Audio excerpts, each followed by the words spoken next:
Price the lord. Hallelujah. ದೇವರ ನಾಮಕ್ಕೆ ಸ್ತೋತ್ರವಾಗಲಿ. ಪ್ರಾರ್ಥನೆ ಮಾಡಿಕೊಳ್ಳೋಣ. ಸರ್ವ ಸೃಷ್ಟಿಕರ್ತನಾದ ತಂದೆಯ ದೇವರೇ, ಮಗನ ದೇವರೇ, ಪರಿಶುದ್ಧಾತ್ಮನೇ, ನಿಮ್ಮ ನಾಮಕ್ಕೆ ಸ್ತೋತ್ರ ಸ್ವಾಮಿ. ಈ ದಿವಸ ಈ ಸಮಯ ಕೂಡ ನಿಮ್ಮಿಂದ ನೇಮಕವಾದಂತಹ ದಿವಸ ಸಮಯವಾಗಿದೆ, ಅದಕ್ಕಾಗಿ ನಿಮಗೆ ಸ್ತೋತ್ರ. ಈ ದಿವಸದ ಸಂದೇಶದ ಭಾಗವನ್ನು ಕೂಡ ಹೇರಳವಾಗಿ ಆಶೀರ್ವದಿಸಿ ನಿಮ್ಮ ಪವಿತ್ರ ಆತ್ಮರ ಮೂಲಕ ನಡೆಸುವುದಕ್ಕಾಗಿಯೂ ಸ್ತೋತ್ರ. ನಿಮ್ಮ ಪ್ರೀತಿ ಸಹಾಯ ಇಲ್ಲದೆ ಏನ್ ಮಾಡಲು ಸಾಧ್ಯವಿಲ್ಲ. ನಿಮ್ಮೆಲ್ಲ ಪ್ರೀತಿ ಸಹಾಯಕ್ಕಾಗಿ ಕೃತಜ್ಞತಾ ವಂದನೆಗಳು. ಯೇಸುವಿನ ನಾಮದಲ್ಲಿ ಪ್ರಾರ್ಥಿಸಿದ್ದೇನೆ ನಮ್ಮ ತಂದೆ, ಆಮೇನ್. ಇದನ್ನು ಕೇಳುತ್ತಿರುವ ನನ್ನ ಸಹೋದರ ಸಹೋದರಿಯರು, ನಿಮಗೂ ಹಾಗೂ ನಿಮ್ಮ ಮಕ್ಕಳನ್ನು ಈ ದಿವಸ ಕೂಡ ದೇವರು ಹೇರಳವಾಗಿ ಆಶೀರ್ವದಿಸಲಿ ಹಾಗೂ ನನ್ನ ಹೃದಯಪೂರ್ವಕವಾದಂತ ನಮಸ್ಕಾರಗಳು. ದೇವರ ನಾಮಕ್ಕೆ ಸ್ತೋತ್ರವಾಗಲಿ. ಈ ದಿವಸದ ವಚನದ ಭಾಗವು ಜ್ಞಾನವಂತರಾಗಿರಿ, ಜ್ಞಾನವಂತರಾಗಿರಿ. ದೇವರ ನಾಮಕ್ಕೆ ಸ್ತೋತ್ರವಾಗಲಿ. ನಿನ್ನೆವರೆಗೆ ನಾವು ತಿಳಿದುಕೊಂಡಿದ್ದೇವೆ, ನಿನ್ನೆವರೆಗೆ ತಂದೆ ತಾಯಿಯನ್ನು ಗೌರವಿಸಬೇಕು, ಸನ್ಮಾನಿಸಬೇಕು, ಹಾಗಾದರೆ ಮಾತ್ರ ನೀನು ಭೂಮಿಯ ಮೇಲೆ ಬಹುಕಾಲ ಜೀವಿಸ್ತೀಯ ಎಂಬುದಾಗಿ.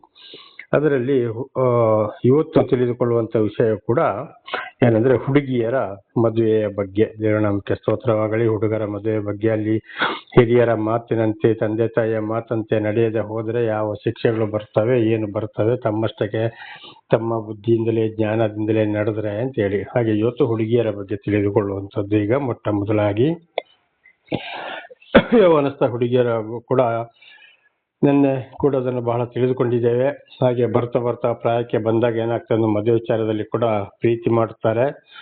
ಆ ಪ್ರೀತಿ ಮಾಡಿದಾಗ ನನಗೆ ಅವನೇ ಬೇಕು, ಅವನನ್ನೇ ನಾನು ಮದುವೆ ಆಗೋದು, ಇಲ್ಲಾಂದ್ರೆ ನಾನು ಮದುವೆ ಆಗೋದಿಲ್ಲ, ಇಲ್ಲಾಂದ್ರೆ ನಾನು ಸತ್ತು ಬಿಡ್ತೇನೆ ಅಂತ ಹೇಳುವಂಥದ್ದು ತಂದೆ ತಾಯಿಯನ್ನ ಮತ್ತು ಹಿರಿಯರನ್ನು ಕೂಡ ಗದರಿಸುವುದು, ಎಚ್ಚರಿಸುವುದಲ್ಲ ಗದರಿಸುವುದು ಕೂಡ ಆಗಿದೆ. ಆಗ ತಂದೆ ತಾಯಿ ಅಂದ್ರೆ ಏನ್ ಮಾಡ್ತಾರೆ, ಆಯ್ತಪ್ಪ ಇನ್ನು ಸಾಯೋದು ಬೇಡ, ಆಯ್ತು ಒಂದು ಅವರ ತಂದೆ ತಾಯಿಗಳೇ ಒಪ್ಪಿ ಮದುವೆ ಮಾಡ್ತಾರೆ.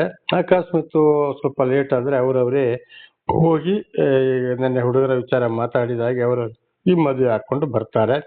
ಸ್ವಲ್ಪ ದಿವಸ ಅವರ ಜೀವಮಾನ ಚೆನ್ನಾಗಿ ನಡೀತದೆ. ಆವಾಗ ಅಲ್ಲಿ ಏನಾಗ್ತದೆ, ಮತ್ತೆ ಬರ್ತಾ ಬರ್ತಾ ಬರ್ತಾ ಸ್ವಲ್ಪ ಪ್ರೀತಿ ಕಡಿಮೆ ಆಗ್ತಾ ಬರ್ತದೆ. 1-2 ಮಕ್ಕಳಾಗ್ಬೋದು.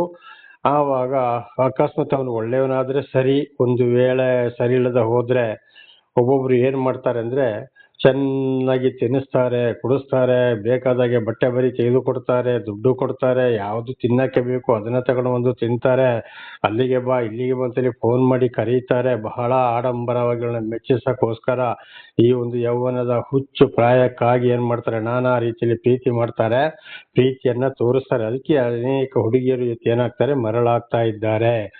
ಆಮೇಲೆ ಅವನ ಬುದ್ಧಿ ಬೇರೆಯೇ ಇರ್ತದೆ, ಬೇರೆ ಎಷ್ಟೋ ಸಹವಾಸಗಳು ಇರ್ತವೆ, ಕುಡಿಯೋದು, ತಿನ್ನೋದು, ಇಸ್ಪೇಟು, ಈ ಕೆಟ್ಟ ಆಹಾರ ಪದಾರ್ಥಗಳನ್ನು ತಿನ್ನುವಂಥದ್ದು, ಸುಳ್ಳು ಹೇಳುವಂಥದ್ದು, ಹೊಡೆದಾಟ, ನಾನಾ ರೀತಿ ರೌಡಿತನಗಳು ಎಲ್ಲವೂ ಇರ್ತದೆ. ಇದು ಗೊತ್ತಾಗೋದಿಲ್ಲ ಹುಡುಗಿಯರಿಗೆ. ಏನಾದ್ರೆ ಚೆನ್ನಾಗಿ ತಿನ್ನಕ್ಕೆ ಕೊಟ್ಟಲ್ಲ, ಬೇಕಾದಾಗೆ ಕೊಡ್ತಾನೆ, ಪ್ರೀತಿ ಮಾಡ್ತಾನೆ, ಮಾತಾಡ್ತಾನೆ, ದುಡ್ಡು ಕೊಡ್ತಾನೆ, ಬಟ್ಟೆ ಬರಿ ಏನು ಬೇಕಾದ್ರೂ ಕೂಡ ಕೊಡ್ತಾನೆ. ಆಗ ಇವನು ಒಳ್ಳೆಯವನು ಅಂತೇಳಿ ಅವರ ಒಂದು ಈ ನಾಟಕ ಜೀವನಕ್ಕೆ ಅನೇಕ ಹುಡುಗಿಯರು ಇವತ್ತು ಮಾರು ಹೋಗ್ತಾರೆ. ಆಮೇಲೆ ಆಗ್ಲೇ ಹೇಳಿದಾಗೆ ಸ್ವಲ್ಪ ದಿವಸ ಆದ್ಮೇಲೆ ಏನಾಗ್ತದೆ, ಒಂದೊಂದಾಗಿ ಗೊತ್ತಾಗ್ತದೆ, ಪ್ರೀತಿ ಕಡಿಮೆ ಆಗ್ತಾ ಬರ್ತದೆ. ಅಲ್ಲಿ ಹೊಡೆಯೋದು ಬಡಿಯೋದು ಅಲ್ಲಿ ಪ್ರಾರಂಭವಾಗ್ತದೆ. ಆವಾಗ ಇಲ್ಲಿ 1-2 ಮಕ್ಕಳಾಗ್ಬೋದು, ಆಗದೆ ಇರಬಹುದು. ಅಕಸ್ಮಾತ್ 1 ವರ್ಷನ 2 ವರ್ಷನ ಆಗ್ಬಹುದು. ಅದರ ಒಳಗೇನೆ ಕೆಲವು ಘಟನೆಗಳೆಲ್ಲ ನಡೆದು ಹೋಗಬಹುದು. ಆವಾಗ ತಂದೆ ತಾಯಿ ಹತ್ರ ಬಂದು ಕಣ್ಣೀರು ಹಾಕೊಂಡು, ಅಥವಾ ಅಣ್ಣ ತಮ್ಮಂದಿರ ಹತ್ರ ಹೋಗ್ಕೊಂಡು ಕಣ್ಣೀರು ಹಾಕೊಂಡು, ನನಗೆ ಈ ರೀತಿ ಆಯ್ತು ಅಂತ ಹೇಳಿದ್ರೆ, ಇಲ್ಲ ನಿನ್ನ ಹುಚ್ಚುತನಕ್ಕೆ ನೀನೇ ಮದುವೆ ಆಗಿದ್ಯಾ, ಬೇಡ ಅಂತ ಹೇಳಿದ್ರೆ ಈಗ ನಾವು ಏನ್ ಮಾಡೋದು, ನೀನೇ ಅನುಭವಿಸು ಅಂತ ಅವರು ಕೈ ಚೆಲ್ಲಿ ಬಿಡ್ತಾರೆ. ಅದು ತಪ್ಪಲ್ಲ, ಅದು ನಿಜವಾಗೂ ಹೌದು. ಆಮೇಲೆ ಅನೇಕರು ಏನ್ ಮಾಡ್ತಾರೆ, ಅನೇಕ ಹುಡುಗಿಯರು ಕೂಡ ಪಾಯ್ಸನ್ ತಗೊಳ್ತಾರೆ, ನೇಣು ಹಾಕೊಳ್ತಾರೆ, ಮನೆ ಒಳಗಡೆ ಫ್ಯಾನಿಗೂ ನೇಣು ಹಾಕೊಳ್ತಾರೆ, ಹೋಗಿ ಹೊಳೆ ಹಾರ್ತಾರೆ, ರೈಲ್ವೆ ಟ್ರ್ಯಾಕಿಗೆ ಹೋಗ್ತಾರೆ, ಕೆರೆಗೆ ಹಾರ್ತಾರೆ, ಬಾವಿಗೆ ಹಾರ್ತಾರೆ. ಅದು ಮಕ್ಕಳಾದ್ರೆ ಮಕ್ಕಳಿಗೂ ವಿಷ ತುಂಬಿಸಿ ಅಥವಾ ಬಟ್ಟೆಯಿಂದಲೋ ಹಗ್ಗದಿಂದಲೋ ಮಕ್ಕಳ ಕುತ್ತಿಗೆಗೆ ಬಿಗಿದು ಮಕ್ಕಳನ್ನು ಕೊಲ್ತಾರೆ, ಇವರು ಸಾಯ್ತಾರೆ. ಅನೇಕ ಇವತ್ತು ನಾವು ಮಾಧ್ಯಮಗಳಲ್ಲಿ ನೋಡ್ತಾ ಇದ್ದೀವಿ. ಕಾರಣ ತಂದೆ ತಾಯಿ ಮತ್ತು ಹಿರಿಯರ ಮಾತಿಗೆ ವಿಧೇಯರಾಗದ ಕಾರಣ ಈ ರೀತಿ ಆಗುವಂಥದ್ದು. ಆಗಲ್ಲಿ ಏನಾಯ್ತು, ಈ ರೀತಿ ಒಂದು ಕಷ್ಟ, ಸಂಕಟ, ದುಃಖಗಳು. ಇಲ್ಲಾಂದ್ರೆ ಪ್ರತಿ ದಿವಸ ಹೊಡೆಯೋದು ಒಂದು. ಅದು 2ನೇ ಹುಡುಗನ ಮನೆಯವರು ಕೂಡ ಏನ್ ಮಾಡ್ತಾರೆ, ಒಳ್ಳೆಯವರಾದ್ರೆ ಪರವಾಗಿಲ್ಲ, ಅಕಸ್ಮಾತ್ ಹಣದ ಮೇಲೆ ಆಸೆ ಇರೋರಾದ್ರೆ ಬೆಳ್ಳಿ ಬಂಗಾರದ ಮೇಲೆ ಆಸೆ ಇರುವುದಾದ್ರೆ ಹೋಗು ನಿನ್ನ ಅಪ್ಪನ ಮನೆಗೆ, ಇಷ್ಟು ಹಣ ತಗೋಬಾ, ಇಷ್ಟು ಬಂಗಾರ ತಗೋಬಾ, ಹಾಗೆ ಓಡಿ ಬಂದು ಬಿಟ್ಟಿದ್ಯಾ ನನ್ನ ಮಗನನ್ನು ನೋಡ್ಕೊಂಡು ಅಂತೇಳಿ ಅಲ್ಲಿ ಹೀಯಾಳ್ಸೋದು ಮಾಡೋದು. ಕಡೆಗೆ ಆ ತಂದೆ ಅಂತ ಹೋಗೋದಿಲ್ಲ, ತಾಯಿ ಮಗ ಸೇರ್ಕೊಂಡು ಅಲ್ಲಿ ಹೊಡೆಯೋದು. ಪ್ರತಿ ದಿವಸ ಊಟಕ್ಕೆ ಸರಿಯಾಗಿ ಕೊಡೋದಿಲ್ಲ, ರೋಮಳಿಗೆ ಹಾಕೊಂಡು ಹೊಡೆಯೋದು. ನಾನಾ ರೀತಿ ಹಿಂಸೆಗಳನ್ನ ಇವತ್ತು ನಾವು ಮೊದಲು ಕೂಡ ಕಂಡಿದ್ದೇವೆ, ಈಗಲೂ ಮಾಧ್ಯಮದಲ್ಲಿ ಕಾಣ್ತಲೇ ಇದ್ದೇವೆ. ಕಾರಣ ಹಿರಿಯರ ಮಾತಿಗೆ ಬೆಲೆ ಕೊಡದ ಕಾರಣ, ತಂದೆ ತಾಯಿಯ ಮಾತಿಗೆ ಬೆಲೆ ಕೊಡದ ಕಾರಣ. ಆಗ ತಂದೆ ತಾಯಿ ಹಿರಿಯರ ಮಾತಿಗೆ ಬೆಲೆ ಕೊಟ್ರೆ ಅವರ ನಿರ್ದೇಶನದಂತೆ ಮದುವೆ ಆದ್ರೆ, ಒಂದು ವೇಳೆ ತಪ್ಪಿ ಹೋದ್ರೆ ಅವರೆಲ್ಲರೂ ಸೇರಿ ಒಂದು ಸಭೆಯನ್ನು ಕರೀತಾರೆ, ಒಂದು ಸಭೆ ಕರೆದಲ್ಲಿ ಒಂದು ತೀರ್ಮಾನ ತಗೊಳ್ತಾರೆ, ಇಲ್ಲಾಂದ್ರೆ ಕಾನೂನು ಪ್ರಕಾರ ಅದನ್ನ ಏನ್ ಮಾಡ್ಬೇಕು ಮಾಡ್ತಾರೆ.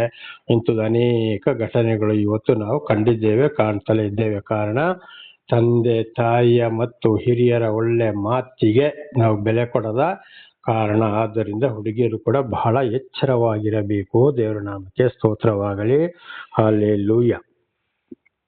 ಹಾಗೆ ಇದರಲ್ಲಿ ಇನ್ನೊಂದು ವಿಚಾರಪ್ಪ, ಅದೇನಪ್ಪ ಅಂದ್ರೆ, ಈಗ ತಂದೆ ತಾಯಿಯನ್ನು ಸನ್ಮಾನಿಸಬೇಕು, ಗೌರವಿಸಬೇಕು. ಹಾಗಾದ್ರೆ ಮಾತ್ರ ನೀನು ಭೂಮಿ ಮೇಲೆ ಬಹುಕಾಲ ಬಾಳ್ತೀಯಾ ಅಂತ ಇದರ ಅರ್ಥ. ದೇವರ ನಾಮಕ್ಕೆ ಸ್ತೋತ್ರವಾಗಲಿ. ಆ ವಿಷಯವನ್ನು ಈಗ ನಾವು ಇಲ್ಲಿವರೆಗೆ ತಿಳಿದುಕೊಂಡಿದ್ದೇವೆ. ಹಾಗೆ ತಂದೆ ತಾಯಿಯನ್ನು ಸನ್ಮಾನಿಸಬೇಕು, ಗೌರವಿಸಬೇಕು ಅಂತ ಹೇಳುವಾಗ ಇದನ್ನು ಕೂಡ ನಾವು ನಿನ್ನೆ ತಿಳ್ಕೊಂಡಿದ್ದೇವೆ. ಒಂದು ವೇಳೆ ತಂದೆ ತಾಯರು ಒಳ್ಳೆ ತಂದೆ ತಾಯಂದಿರಾದ್ರೆ ಏನಾಗ್ತಾರೆ, ಒಳ್ಳೆ ಬುದ್ಧಿವಾದವನ್ನ ಬೋಧಿಸ್ತಾರೆ ಮಕ್ಕಳಿಗೆ. ನೋಡಿ, ಇದು ಸರಿ, ಇದು ಹೀಗೆ ಮಾಡಬಾರ್ದು, ಹೀಗೆ ಮಾಡಬಾರ್ದು ಅಂತೇಳಿ. 18 ವರ್ಷದ ದೇವರ ವಚನದ ಪ್ರಕಾರ ಯೌವನ ಪ್ರಾಯ 20 ವರ್ಷದಿಂದ ಮೇಲ್ಪಟ್ಟು. ಆದ್ರೆ 20 ವರ್ಷದ ಮೇಲ್ಪಟ್ಟು ಅವರಿಗೆ, ಅಥವಾ 15 ವರ್ಷದಿಂದ ಮೇಲ್ಪಟ್ಟು ಒಟ್ಟಲ್ಲಿ 20 ವರ್ಷದವರೆಗೆ ಮಕ್ಕಳ ಒಂದು ವಯಸ್ಸು ಅಂತೇಳಿ ನಮಗೆ ದೇವರ ಮಾತು ತಿಳಿಸ್ತದೆ ಬೈಬಲ್ ಪ್ರಕಾರ. ಅದು ಇವತ್ತು ನಮ್ಮ ಲೋಕದ ಪರಿಸ್ಥಿತಿಯಲ್ಲಿ ಬರುವ ಕೂಡ 18 ವರ್ಷದ ಮೇಲ್ಪಟ್ಟು ಅವರು ಇದು ಪ್ರೌಢಸ್ಥರು ಅಂದ್ರೆ ಪ್ರಾಯಸ್ಥರು, ಪ್ರಾಯಕ್ಕೆ ಬಂದಿದ್ದಾರೆ ಅಂತ ಇದ್ರ ಅರ್ಥ. ನಮಗೆ ಬೈಬಲ್ ತಿಳಿಸ್ತದೆ 20 ವರ್ಷ ಅಂತೇಳಿ. ದೇವರ ನಾಮಕ್ಕೆ ಸ್ತೋತ್ರವಾಗಲಿ. ಹಾಗೆ ಇವತ್ತು 20 ವರ್ಷದ ಮೇಲ್ಪಟ್ಟು ಹಿರಿಯರು ಮತ್ತು ತಂದೆ ತಾಯಿಗಳು ಹೇಳಿದ ಒಳ್ಳೆ ಮಾತನ್ನು ಕೇಳದ ಹೋದ್ರೆ ಖಂಡಿತವಾಗಿ ಶಿಕ್ಷೆಯನ್ನು ತಪ್ಪಿಸಿಕೊಳ್ಳಲು ಸಾಧ್ಯವಿಲ್ಲ. ಇದು ಈಗಾಗಲೇ ಹೇಳಿದ್ದು ಕೇಳಿದ್ದು ಎಲ್ಲವೂ ನಡೆದು ಹೋಗಿದೆ, ನಡೆಯುತ್ತಲೇ ಇದೆ. ದೇವರ ನಮಗೆ ಸ್ತೋತ್ರವಾಗಲಿ. ಇದು ನನ್ನ ಅನುಭವಕ್ಕೂ ಕೂಡ ಬಂದಿದೆ. ಅಲ್ಲಿಯವರೆಗೆ ದೇವರು ಯಾರ ಮುಖಾಂತರ ತಿಳಿಸ್ತಾರೆ ಅಂತ ಗೊತ್ತಿಲ್ಲ. ಬಹಳ ಜ್ಞಾನವಂತರಾಗಬೇಕು. ಅದರಲ್ಲಿ ವಿಶೇಷವಾಗಿ ಈಗಿನ ಈ ಮಾತುಗಳು ಯೌವನಸ್ಥರಿಗೋಸ್ಕರ. ಅದೇ ಮೊದಲು ಕೂಡ ನಾವು ಮೊದಲು ಪ್ರಾರಂಭವಾಗುವಾಗ ಹೇಳಿದ್ದು, ಬೈಬಲಲ್ಲಿ ಪ್ರಸಂಗಿ 12ನೇ ಅಧ್ಯಾಯ 12ನೇ ಅಧ್ಯಾಯ 1ರಿಂದ 12ರವರೆಗೆ ಓದುವಾಗ, ಅದರಲ್ಲಿ ವಿಶೇಷವಾಗಿ 1ನೇ ವಚನವನ್ನು ಓದುವಾಗ, ನಿನ್ನ ಪ್ರಾಯದಲ್ಲಿ ಕಷ್ಟದ ದಿವಸಗಳು ಸಮೀಪಿಸುವುದರ ಒಳಗಾಗಿ ನಿನ್ನ ಯೌವನದಲ್ಲಿಯೇ ನಿನ್ನ ಸೃಷ್ಟಿಕರ್ತನನ್ನು ಸ್ಮರಿಸದೆ ಇರಬೇಡ ಅಂತ ನೋಡಿ. ಕಷ್ಟದ ದಿವಸಗಳು ಸಮೀಪಿಸುವುದರ ಒಳಗಾಗಿ ಅಂತ ಹೇಳುವಾಗ ಯೌವನದಲ್ಲಿ ಅಂದ್ರೆ 20 ವರ್ಷದ ಮೇಲ್ಪಟ್ಟು, ಅದು ವಿಶೇಷವಾಗಿ ಒಂದು 14ರಿಂದ 20 ವರ್ಷದವರೆಗೂ ತಿಳಿಸ್ತಾ ಬರ್ತಾರೆ. ಆಗ್ಲೇ ಜ್ಞಾನ ಸರಿಯಾಗಿ ಪ್ರಾರಂಭವಾಗ್ತದೆ. ಅದರಲ್ಲಿ 20 ವರ್ಷದವರೆಗೆ ನಿಜವಾಗಿ 20 ವರ್ಷದ ಮೇಲೆ ತಿಳಿಸಿದಂತ ಮಾತುಗಳನ್ನು ಕೈಗೊಳ್ಳದೆ ಹೋದರೆ ಕಷ್ಟದ ದಿವಸಗಳು ಸಮೀಪಿಸದರ ಒಳಗಾಗಿ, ಅಂದ್ರೆ ಯೌವನ ಪ್ರಾಯದಲ್ಲಿ ಗರ್ವ, ಅಹಂಕಾರ, ಹಠ ಮಾರಿತನದಿಂದ ಹಿರಿಯರ ಮಾತು, ಒಳ್ಳೆ ತಂದೆ ತಾಯಿಯ ಮಾತು, ಒಳ್ಳೆ ಹಿರಿಯರ ಮಾತನ್ನು ಕೇಳದ ಹೋದ್ರೆ ಪ್ರಾಯ ಹೋದಂತ ಸಮಯದಲ್ಲಿ, ವಯಸ್ಸಾದ ಸಮಯದಲ್ಲಿ ಕಷ್ಟದ ದಿವಸಗಳು ಸಮೀಪಿಸುವುದರ ಒಳಗಾಗಿ ಅಂತ ಹೇಳುವಾಗ, ಯೌವನ ಪ್ರಾಯದಲ್ಲಿ ಬಿಸಿ ರಕ್ತ ಹೇಗೆ ನಡೆದು ಹೋಗ್ತದೆ, ದೇವರು ಕೂಡ ನೋಡಿ ಸುಮ್ಮನೆ ಆಗ್ತಾ ಇರ್ತಾನೆ.